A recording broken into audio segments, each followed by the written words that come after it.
Motor vehicle act లో కూడా చాలా ఎక్కువ పెనాల్టీలు వేస్తా ఉంది. అలాగే యాక్సిడెంట్ జరిగితే ఆ తర్వాత కోర్టు ద్వారా కేసులు కూడా అవుతా ఉంటాయి. అవి చాలా పరిణామాలు ఉంటాయి, చాలా తీవ్రమైనటువంటి పరిణామాలు ఎదుర్కోవాల్సి ఉంటుంది. అసలు చట్టం కూడా ఏం చెప్తుందో ఒకసారి మనం చూద్దాం. ట్రాఫిక్ రూల్స్ కి మోటార్ వెహికల్ చట్టం 2019 ప్రకారం లైసెన్స్ లేకుండా డ్రైవ్ చేస్తే అది సెక్షన్ 3 అండ్ సెక్షన్ 181 ప్రకారం ఒక లైసెన్స్ లేకుండా డ్రైవింగ్ చేయకూడదు. అలాగే డ్రంక్ అండ్ డ్రైవ్ మనం ఎక్కువగా ఈ రోజు చూస్తా ఉన్నాం. వీకెండ్స్ రాగానే ఎక్కడ పడితే అక్కడ ట్రాఫిక్ పోలీసులు మనకి డ్రంక్ అండ్ డ్రైవ్ చెకింగ్లు చేస్తూ ఉంటారు. అది సెక్షన్ 185 ప్రకారం డ్రింక్ చేసి డ్రైవ్ చేయకూడదు.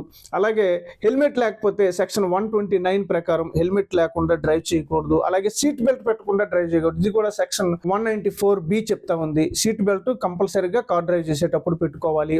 ఓవర్ స్పీడ్ అంటే స్పీడ్ లిమిట్ ని క్రాస్ చేయటం లేదా ఎక్కువ స్పీడ్ గా వెళ్ళటం ఇది మనకి సెక్షన్ 183 చెప్తా ఉంది. అలాగే మొబైల్ ఫోన్ యూజింగ్ ఇది ఒకటి చాలా చాలా దారుణం. ఏంటంటే చాలా వరకు మనం ఇంత ఎమర్జెన్సీ మనం వెళ్ళాలి, ఆ డ్రైవింగ్ లో కూడా మనం మొబైల్ వాడుతూ వెళ్తా ఉంటాం. ఇది చాలా దారుణం అండి. ఎందుకంటే మన నెగ్లిజెన్సీనే మన ప్రాణాలను తీసే పరిస్థితి ఉంది. ట్రాఫిక్ రూల్స్ ప్రాపర్ గా ఫాలో అవ్వకపోవడం వల్లనే యాక్సిడెంట్స్ ఎక్కువ జరుగుతున్నాయి. సర్వే కూడా అదే చెప్తా ఉంది. సో అలాగే మనం ఏదైతే మొబైల్ యూజింగ్ ఉందో section 184 of the motor vehicle act చెప్తా ఉంది. మొబైల్ వాడుతూ మొబైల్ మాట్లాడుతూ డ్రైవింగ్ చేయకూడదు. ఇంకా ఇన్సూరెన్స్ కూడా ప్రాపర్ గా బళ్ళుకు మెయింటైన్ చేయాలండి. దురదృష్టవశాత్తు ఏదైనా జరిగితే ఏ సమస్య లేకుండా ఉండటం కోసం, మనం ఎక్కువ రిస్క్ నుంచి బయటపడటం కోసం ఇన్సూరెన్స్ కూడా చాలా అవసరం. అది కూడా చట్టంలో చెప్పబడింది. Section 146 and 196 of motor vehicle act కంపల్సరీగా వెహికల్ ఇన్సూరెన్స్ కలిగి ఉండాలి.